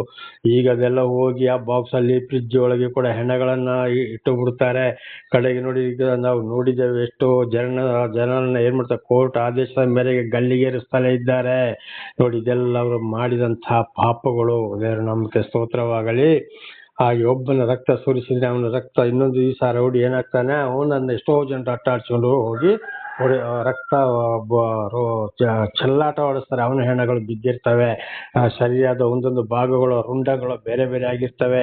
ಅವರನ್ನು ಇನ್ನೊಬ್ರು ಈ ಟ್ರೈನಿಗೆ ಅಂದ್ರೆ ರೈಲಿಗೆ ಹೇಗೆ ಒಂದೊಂದು ಬೋಗಿಯನ್ನ ಜೋಡಿಸಿರ್ತಾರೋ ಅದೇ ರೀತಿ ಆ ಇಂಜಿನ್ ಎಲ್ಲಾ ಬೋಗಿಗಳನ್ನು ಹೇಗೆ ಎಳ್ಕೊಂಡು ಹೋಗ್ತದೋ ಇಲ್ಲಿ ಆ ರೈಲ್ವೆ ಇಂಜಿನ್ ಒಂದು ಹೋಲಿಕೆ. ಆ ಇಂಜಿನೇ ಇಲ್ಲಿ ಪಾಪವಾಗಿದೆ. ಆ ಪಾಪ ಈ ಬೋಗಿಗಳನ್ನು ಒಂದಕ್ಕೊಂದು ಕಲೆಕ್ಷನ್. ಅದಕ್ಕೆ ಹೇಳಿದ್ದು ಹೆತ್ತ ತಂದೆಯ ದೋಷ ಫಲ 3-4 ಮಕ್ಕಳ ತಲೆಮಾರಿಗೆ ಅವರ ಮಕ್ಕಳನ್ನು ಕೂಡ ಇದು ಬಿಡುವುದಿಲ್ಲ. ಇದಕ್ಕೂ ಕೂಡ ನಾನು ಕಣ್ಣಾರೆ ಕಂಡಂತ ಸಾಕ್ಷಿಗಳು ಬೇಕಾದಷ್ಟು ಇವೆ. ದೇವರ ನಾಮಕ್ಕೆ ಸ್ತೋತ್ರವಾಗಲಿ. ಹಲ್ಲೆಲೂಯಾ. ಆದ್ದರಿಂದ ಖಂಡಿತವಾಗ್ಲೂ ಒಬ್ಬರು ಯಾವುದೇ ಒಂದು ನ್ಯಾಯ ಪ್ರಕಾರ ತೀರ್ಮಾನ ನಾವು ಮಾಡಿಕೊಳ್ಳೋದು ಮುಂದಿನ ನಮ್ಮ ಮಕ್ಕಳ ಭವಿಷ್ಯತ್ತಿಗೂ ಕೂಡ ಒಳ್ಳೆಯದು. ಕೊಲೆ ಮಾಡುವ ಸಂದರ್ಭಕ್ಕೂ ಕೂಡ ಹೋಗಲೇಬಾರದು. ಇವತ್ತು ಎಷ್ಟೋ ಹಣವಂತರಿದ್ದಾರೆ, ರಾಜಕಾರಣಿಗಳಿದ್ದಾರೆ, ಎಷ್ಟೋ ಲಕ್ಷ ಕೋಟಿ ಖರ್ಚು ಮಾಡೋರಿದ್ದಾರೆ. ಹಣಕ್ಕಾಗಿ ಏನ್ ಮಾಡ್ತಾರೆ, ಕುಡಿದು ತಿಂದು ಮಾಡಿ ಅವನ ಹೀಗೆ ಮಾಡೋ ತಗೊಳ್ಳಿ ನಿಮ್ಗೆ ಇಷ್ಟು ಲಕ್ಷ ಕೊಡ್ತೇನೆ ಅಂತ ಹೇಳಿ ಅದು ಮಾಡಿಸಿದವನಿಗೂ ಪಾಪ, ಈ ಮಾಡಿದವರಿಗೂ ಕೂಡ ಬಹಳ ದೊಡ್ಡ ಒಂದು ಪಾಪ. ಆದ್ರಿಂದ ಅಂತಕ್ಕೆ ಯಾವಾಗಲೂ ಈ ದುಡ್ಡಿಗಾಗಿ ಇದಕ್ಕಾಗಿ ನಾವು ಇನ್ನೊಬ್ಬರನ್ನು ಕೊಲೆ ಮಾಡುವ ಕೆಲಸಕ್ಕೆ ಹೋಗಲೇಬಾರದು. ದೇವರ ನಾಮಕ್ಕೆ ಸ್ತೋತ್ರವಾಗಲಿ. ಹಲ್ಲೆಲೂಯಾ. ಹಾಗೆ ಇನ್ನೊಬ್ರು ಹೊಡೆದಾಟದಲ್ಲಿ ಕೂಡ ಹೊಡೆಯೋದು ಬಡಿಯೋದು ಅದೇ ರೀತಿ ರಕ್ತ ಸುರಿಸಿದ್ರೆ, ಒಬ್ಬನಿಗೆ 1 ಪೆಟ್ಟು 2 ಪೆಟ್ಟು ಅನ್ಯಾಯವಾಗಿ ನಾವು ಹೊಡೆದು ರಕ್ತ ಸುರಿಸಿದ್ರೆ ಅಂಥವರಿಗೆ ಬೇರೆಯವರು ಇನ್ನೊಬ್ರು ಕೈಲಿ ವಿನಾಕಾರಣ ಯಾವುದೋ ಒಂದು ಕಾರಣದಿಂದ ಖಂಡಿತವಾಗಿ ಅವರು ಕೂಡ ಇನ್ನೊಬ್ಬರ ಕೈಯಲ್ಲಿ ರಕ್ತವನ್ನು ಸುರಿಸಲೇಬೇಕಾಗ್ತದೆ. ಅಥವಾ ಆ ಪಾಪ ಕೂಡ ಮಕ್ಕಳ ಮೇಲೆ ಬರುತ್ತದೆ. ಇದನ್ನು ಚೆನ್ನಾಗಿ ನೀವು ಅರ್ಥ ಮಾಡಿಕೊಳ್ಬೇಕು. ಒಂದೊಂದು ವಿಷಯಗಳನ್ನ ಈಗ ಒಂದು ವೇಳೆ ಗೊತ್ತಿಲ್ಲದ ಹೋದರೆ ನಿಮ್ಮ ಗಮನಕ್ಕೆ ಬರಬಹುದು. ದೇವರ ನಾಮಕ್ಕೆ ಸ್ತೋತ್ರವಾಗಲಿ. ಇದೆಲ್ಲ ಸರ್ವ ಸೃಷ್ಟಿಕರ್ತನಾದಂತ ಆ ಭಗವಂತ ಪರಮಾತ್ಮನ ಮಾತಾಗಿದೆ. ದೇವರ ನಾಮಕ್ಕೆ ಸ್ತೋತ್ರವಾಗಲಿ. ಹಲ್ಲೆಲೂಯಾ. ಉದಾಹರಣೆಗೆ ಇನ್ನೊಂದು ವಿಷಯವನ್ನು ಕೂಡ ಒಂದು ಉದಾಹರಣೆಯನ್ನು ಕೊಡ್ತಾರೆ ನೋಡಿ. ದೇವರು ಏನ್ ಹೇಳಿದ್ದಾರೆ ಅಂದ್ರೆ, ಆದಿಕಾಂಡದಲ್ಲಿ 9ನೇ ಅಧ್ಯಾಯದಲ್ಲಿ ನೋಡುವಾಗ ಕಾಡು ಪ್ರಾಣಿಗಳು ಕೂಡ ಒಬ್ಬನ ರಕ್ತ ಸುರಿಸಿದ್ರೆ ಆ ಕಾಡು ಪ್ರಾಣಿಗಳ ರಕ್ತವು ಸುರಿಯಲ್ಪಡುವುದು ಅಂತ ಹೇಳಿದ್ದಾರೆ ದೇವರು. ನೋಡಿ, ಇವತ್ತು ಉದಾಹರಣೆಗೆ ಕಾಡು ಪ್ರಾಣಿಗಳನ್ನೊಂದು ಆನೆ ಊರೊಳಗೆ ಬರ್ತದೆ, ಅಲ್ಲಿ ಇಲ್ಲಿ ಕೆಲಸ ಮಾಡುವಾಗ ಎಷ್ಟೋ ಜನರನ್ನ ಅಟ್ಟಾಡಿಸಿ ಕೊಲೆ ಮಾಡ್ತದೆ. ಕಡೆಗೆ ಊರವರೆಲ್ಲ ಸೇರಿ ಅಥವಾ ಒಬ್ಬೊಬ್ಬನೇ ಹೋಗಿ ಗಣ್ಣು ತಗೊಂಡು ಸೂಟು ಮಾಡಿ ಆನೆಯನ್ನ ಕೊಂದು ಹಾಕ್ತಾನೆ. ಅದೇ ರೀತಿ ಚಿರತೆಗಳನ್ನ, ಕರಡಿಗಳನ್ನ, ಪ್ರತಿ ಒಂದು ಪ್ರಾಣಿಗಳನ್ನ ಕೂಡ ಏನ್ ಮಾಡ್ತಾರೆ, ಬಹಳಷ್ಟು ನೋಡ್ತಾರೆ. ಕಡೆಗೆ ಊರವರೇ ಅಥವಾ ಒಬ್ಬೊಬ್ಬನೇ ಹೋಗಿ ಗಣ್ಣು ತಗೊಂಡೋಗಿ ಅದನ್ನ ಕೊಂದು ಹಾಕ್ತಾರೆ. ಕಾಡು ಪ್ರಾಣಿ ಕೂಡ ಒಂದು ಮನುಷ್ಯನ ರಕ್ತವನ್ನು ಸುರಿಸಿದರೆ ಆ ಪ್ರಾಣಿಯ ರಕ್ತವು ಕೂಡ ಸುರಿಸಲ್ಪಡುವುದು ಅಂತ. ಆಗ ನೋಡಿ, ಮನುಷ್ಯರ ಮೇಲೆ ದೇವರಿಗೆ ಎಷ್ಟೊಂದು ಪ್ರೀತಿ ಇದೆ. ಯಾಕೆಂದ್ರೆ ಎಲ್ಲ ಸರ್ವ ಸೃಷ್ಟಿ ದೇವರದ್ದಾಗಿದೆ. ಅದರಲ್ಲಿ ವಿಶೇಷವಾದ ಸೃಷ್ಟಿಯೇ ಮನುಷ್ಯ ಸೃಷ್ಟಿ. ಹಾಗೆ ಇವತ್ತು ದೇವರು ಕೂಡ ಸರ್ವ ಸೃಷ್ಟಿ ಮಾಡಿದಂತ ಅಗ್ನಿಸ್ತಂಭ, ಮೇಘಸ್ತಂಭ, ವಾಣಿ, ಶಬ್ದವಾದಂತ ದೇವರು, ಆತ್ಮ ಸ್ವರೂಪನದ ದೇವರು, ಕಣ್ಣಿಗೆ ಕಾಣದಂತ ಒಂದು ಶಕ್ತಿ, ಸರ್ವವನ್ನ ಸೃಷ್ಟಿ ಮಾಡಿದ ಶಕ್ತಿ ದೇವರು ಒಂದು ಮನುಷ್ಯನ ಅವತಾರವೆತ್ತಿ ಬಂದು ಒಂದು ಸ್ತ್ರೀಯ ಗರ್ಭದಲ್ಲಿ ಬಂದರು. ದೇವ್ರ ನಾಮಕ್ಕೆ ಸ್ತೋತ್ರಗಾಗ್ಲಿ. ಅವರು ಬಂದಾಗಲೂ ಕೂಡ ನೋಡಿ 33 ವರ್ಷ ಜೀವಿಸಿ ಯಾವ ರೀತಿ ಕಷ್ಟ, ಸಂಕಟ, ದುಃಖಗಳು ಬರ್ತವೆ ಅಂತೇಳಿ ನಡೆದು ತೋರಿಸಿಕೊಟ್ಟು ಮನುಷ್ಯರೊಂದಿಗೆ ಊಟ ಮಾಡಿದರು, ನಿದ್ರೆ ಮಾಡಿದರು, ತಿರುಗಾಡಿದರು. 33 ವರ್ಷ. ಅದರಲ್ಲಿ ವಿಶೇಷವಾಗಿ 30ರಿಂದ 3 ವರ್ಷ, 33 ವರ್ಷ ಅಂದ್ರೆ 3 ವರ್ಷ. ಇದೆಲ್ಲವೂ ಸಂಪೂರ್ಣವಾಗಿ ಈಗ ಗೊತ್ತಾಗಿದೆ. ಹಾಗೆ ಇರುವಾಗ ಮನುಷ್ಯರ ಮೇಲೆ ದೇವರಿಗೆ ಎಷ್ಟೊಂದು ಪ್ರೀತಿ ಇದೆ ತಿಳ್ಕೊಳ್ಳಿ. ಕಾಡು ಪ್ರಾಣಿಯೊಂದು ರಕ್ತವನ್ನು ಸುರಿಸಿದ್ರು ಆ ಪ್ರಾಣಿಯ ರಕ್ತ ಸುರಿಸಲ್ಪಡುವುದು. ಇದು ಆದಿಕಾಂಡ 9ನೇ ಅಧ್ಯಾಯದಲ್ಲಿ ಈ ವಿಷಯಗಳು ಬರೆಯಲ್ಪಟ್ಟಿವೆ. ಹಾಗೆ ಮನುಷ್ಯನ ರಕ್ತವನ್ನು ಸುರಿಸಿದರು ಖಂಡಿತವಾಗಿ ಹೊಡೆಯೋದಾಗ್ಲಿ, ಕೊಲೆ ಆಗ್ಲಿ, ಏನಾದ್ರೂ ಅದು ಪ್ರತಿಫಲ ಅವರ ಮೇಲೆಯೂ ಅವರ ಮಕ್ಕಳ ಮೇಲೆಯೂ ಬಂದೇ ಬರುತ್ತದೆ, ಬಂದು ಹೋಗಿದೆ. ಇದರ ಬಗ್ಗೆ ಕೂಡ ಅನೇಕ ಸಾಕ್ಷಿಯನ್ನು ಹಿಂದೆ ನಾನು ನುಡಿದಿದ್ದೇನೆ. ಅದನ್ನು ಎಲ್ಲಾ ಸಾಕ್ಷಿ ಹೇಳಕ್ಕೋದ್ರೆ 1 ವಾರ ಆದ್ರೂ ಮುಗಿಯುವುದಿಲ್ಲ. ದೇವರ ನಾಮಕ್ಕೆ ಸ್ತೋತ್ರವಾಗಲಿ. ಹಲ್ಲೆಲೂಯಾ. ಹಾಗೆ ಅದೊಂದು ಕೊಲೆಯ ಬಗ್ಗೆ. ಇನ್ನೊಂದು ಕೊಲೆ ಏನಪ್ಪಾ ಅಂದ್ರೆ ಚಾಡಿ. ಚೆನ್ನಾಗಿರೋರ್ನು ಕೂಡ ಒಬ್ರು ಒಳ್ಳೆತನದಲ್ಲಿ ಜೀವಿಸುವುದು, ಅಥವಾ ಏನಾದ್ರೂ ಒಂದು ದುಡ್ಡು, ಹಣ, ದುಡ್ಡು ವಿಷಯದಲ್ಲಿ ಏನಾದ್ರೂ ಕೇಳಿದ್ರೆ ಸಾಲ ಅವ್ರು ಕೊಡದೆ ಹೋದ್ರೆ, ಹೌದು ಅವ್ರು ಕೊಡೋದಿಲ್ಲ, ಕೇಳಿದನ್ನ ಸರಿಯಾಗಿ ಅದು ಸಮಯಕ್ಕೆ ಕೊಟ್ರೆ ಅಥವಾ 1 ದಿವಸ 2 ದಿವಸ ತಡವಾಗಿ ಆದ್ರೂ ಕೂಡ ಕೊಟ್ರೆ ಖಂಡಿತವಾಗಿ ಕೊಡ್ತಾರೆ. ಒಬ್ಬೊಬ್ರು ತೆಕ್ಕೊಂಡ್ರೆ ಏನ್ ಮಾಡ್ತಾರೆ, ಕೊಡೋದೇ ಇಲ್ಲ, ಮತ್ತೆ ಜಗಳ ಮುಖ ಬರ್ತಾರೆ, ಗದರಿಸ್ತಾರೆ, ಹೊಡೆದಾಟಕ್ಕೆ ಬರ್ತಾರೆ. ಆಗ ಕೊಟ್ಟವರು ಮತ್ತೆ ಕೇಳಕ್ಕೆ ಹೋಗುವುದಿಲ್ಲ. ಇನ್ನೊಂದು ಸಲ ಅಲ್ಲಿ ಕೇಳಿದಾಗ ಕೇಳಕ್ ಹೋದಾಗ ಅವರು ಕೊಡುವುದೇ ಇಲ್ಲ. ಆಗ ನಾನು ಕೇಳ್ದೆ ನನಗೆ ಕೊಡ್ಲಿಲ್ಲ ಅಂತೇಳಿ ಚಾಡಿ ಹೇಳೋದು, ಜಗಳ ಹಚ್ಚೋದು, ಇನ್ನೊಬ್ಬರಿಗೆ ಹೊಡೀರಿ ಅಂತ ಹೇಳೋದು, ದುಡ್ಡಿರುವಾಗ ಕೊಡಿಸೋದು, ಈ ರೀತಿ ಚಾಡಿ ಹೇಳಿ ನಾನಾ ರೀತಿ ಮನ ನೋಯಿಸೋದು, ಹೊಡೆದಾಟ ಮಾಡೋದು, ಇದು ಕೂಡ ಒಂದು ಕೊಲೆಯಾಗಿದೆ. ಅವರವರ ತಪ್ಪನ್ನು ಅವರು ಅರ್ಥ ಮಾಡಿಕೊಳ್ಳುವುದಿಲ್ಲ. ಇದು ದಾವೀದರಸರು ಕೀರ್ತನೆಯಲ್ಲಿ ಹೇಳಿದ್ದಾರೆ, ತನ್ನ ತಪ್ಪನ್ನು ಯಾರು ಅರ್ಥ ಮಾಡಿಕೊಳ್ತಾರೋ ಅವರೇ ಧನ್ಯರು ಎಂಬುದಾಗಿ. ದೇವರ ನಾಮಕ್ಕೆ ಸ್ತೋತ್ರವಾಗಲಿ. ಹಲ್ಲೆಲೂಯಾ. ಹಾಗೆ ನನ್ನ ಹಿಂದಿನ ಜೀವಿತದಲ್ಲಿ ಮಾಡಿದ್ದು ನಾನು ಇವತ್ತು ಕೂಡ ನನಗೆ ಯೋಚನೆ ಬರ್ತಾ ಇದೆ. ನನ್ನ ತಪ್ಪುಗಳು ಇವತ್ತು ಕೂಡ ಒಂದೊಂದು ದಿವಸ ರಾತ್ರಿ ಆದರೆ ರಾತ್ರಿ, ಹಗಲಾದ್ರೆ ಹಗಲು, ಕ್ಷಣದಲ್ಲಿ ನಾನು ದೇವರಲ್ಲಿ ಪಶ್ಚಾತ್ತಾಪ ಪಡವನಾಗಿದ್ದೇನೆ. ಒಂದೊಂದು ಸಲ ರಾತ್ರಿ ಕೂಡ ಎಲ್ಲವೂ ಯೋಚನೆ ಬಂದಾಗ ಖಂಡಿತವಾಗಿ ದಾವೀದರಸರು ಹೇಳ್ತಾರೆ, ಪ್ರತಿಯೊಂದು ಹಾಸಿಗೆಯಲ್ಲಿ ಇರುವಾಗಲೇ ಎಲ್ಲವೂ ಯೋಚನೆ ಬರುತ್ತದೆ ಎಂಬುದಾಗಿ. ದೇವರ ನಾಮಕ್ಕೆ ಸ್ತೋತ್ರವಾಗಲಿ. ಇನ್ನೊಂದು ಕಡೆ ಬರೆಯಲ್ಪಟ್ಟಿದೆ, ഇരുಳೆಲ್ಲ ದೇವರಲ್ಲಿ ಪಶ್ಚಾತ್ತಾಪ ಪಡೆಯಿರಿ ಎಂಬುದಾಗಿ ಕೂಡ ಬರೆಯಲ್ಪಟ್ಟಿದೆ. ಈ ಯೋಚನೆ ಕೊಡುವಂಥವರು ದೇವರಾಗಿದ್ದಾರೆ. ಅದು ಯಾಕೆ ಕೊಡುವಂತಂದ್ರೆ ನಾವು ಪಶ್ಚಾತ್ತಾಪ, ಯಾರಿಗೆ ರಾತ್ರಿ ನಿದ್ದೆಯಲ್ಲಿ ಹಗಲು ಕೂತಲ್ಲಿಯೋ ಏನೋ ಕೂತ ಸಮಯದಲ್ಲಿಯೋ ಅಥವಾ ಹಗಲು ಮಲಗಿದ ಸಮಯದಲ್ಲಿ ಎಲ್ಲ ಯೋಚನೆಗಳು ಬರುವುದು ದೇವರು ನಮಗೆ ಕೊಡುವಂತ ಸಮಯ, ಪಶ್ಚಾತ್ತಾಪ ಪಡುವಕ್ಕೆ ಇರುವಂತ ಸಮಯ. ದೇವರ ನಾಮಕ್ಕೆ ಸ್ತೋತ್ರವಾಗಲಿ. ಅದನ್ನು ಯಾವಾಗಲೂ ಅದನ್ನು ನಾವು ಮಿಸ್ ಮಾಡ್ಕೊಳ್ಬಾರ್ದು, ಅದನ್ನು ನಾವು ಅಲ್ಲ ಗೆಳಿಬಾರ್ದು. ಆ ಸಮಯದಲ್ಲಿ ನಾವು ಪಶ್ಚಾತ್ತಾಪ ಪಡಬೇಕಾಗಿದೆ. ಹಾಗೆ ಇವತ್ತು ನನ್ನ ಜೀವಿತದಲ್ಲಿ ಕೂಡ ಅಂದ್ರೆ ನಾನು ಚಿಕ್ಕದರಿಂದ ನನಗೆ ಜ್ಞಾನ ಬಂದಲ್ಲಿಂದ ಈ ಕಡೆ ನನ್ನ ಜೀವಿತ ಆಗ್ಲೇ ಬಹಳ ಶಿಸ್ತು ಆಗಿತ್ತು. ಆದ್ರಿಂದ ಯಾರು ನನಗೆ ಆಗ್ತಿರ್ಲಿಲ್ಲ. ದೂಷಣೆ ಮಾಡೋರು ಗೊತ್ತಿದೆ, ಈ ಲೋಕದಲ್ಲಿ ಇದ್ದಿದ್ದನ್ನ ಇದ್ದಾಗೆ ಮಾತಾಡೋದವರು, ಕಂಡದನ್ನ ಕಂಡಾಗ ಹೇಳೋರು ಯಾರಿಗೂ ಆಗುವುದಿಲ್ಲ ಅಂತೇಳಿ ನಮ್ಮ ಹಿರಿಯರೊಂದು ಮಾತನ್ನು ಕೂಡ ಹೇಳಿದ್ದಾರೆ. ಕಂಡಿದ್ದು ಕಂಡಾಗೆ ಹೇಳಿದ್ರೆ ಕೆಂಡದಂತ ಕೋಪ ಅಂತೇಳಿ. ಹಾಗೆ ಕಂಡಿದ್ದು ಕಂಡಾಗೆ ಹೇಳಿದ್ರೆ ಬೆಂಕಿ ಉರಿ, ಕೆಂಡ ಯಾವ ರೀತಿ ಉರಿತದೋ ಹಾಗೆ ಈ ಕೆಲವರು ದುಷ್ಟರಿಗೆ, ಅನೀತಿವಂತರಿಗೆ ಬಹಳ ಉರ್ಕೊಳ್ಳೋದಂತೆ. ಕಂಡಿದ್ದನ್ನ ಕೆಂಡಾಗಿ ಹೇಳಿದ್ರೆ, ಇದ್ದಿದ್ದನ್ನ ಇದ್ದಾಗೆ ಹೇಳಿದ್ರೆ ಎದ್ದು ಬಂದು ಎದೆಗೆ ಒದ್ದ ಹಾಗೆ ಅಂತೇಳಿ. ಸತ್ಯವನ್ನು ಇದ್ದುದಿದ್ದಾಗಿ ಹೇಳಿಬಿಟ್ರೆ, ನ್ಯಾಯದಂತೆ ಮಾತಾಡಿದ್ರೆ, ಅನ್ಯಾಯವನ್ನು ತೋರಿಸಿಕೊಟ್ರೆ ಒಬ್ರು ಬಂದು ನಮ್ಮ ಎದೆಗೆ ಹೇಗೆ ಒದಿತಾರೋ ಅಂಥ ಒಂದು ನೋವಾಗ್ತದೆ ಅಂತೇಳಿ.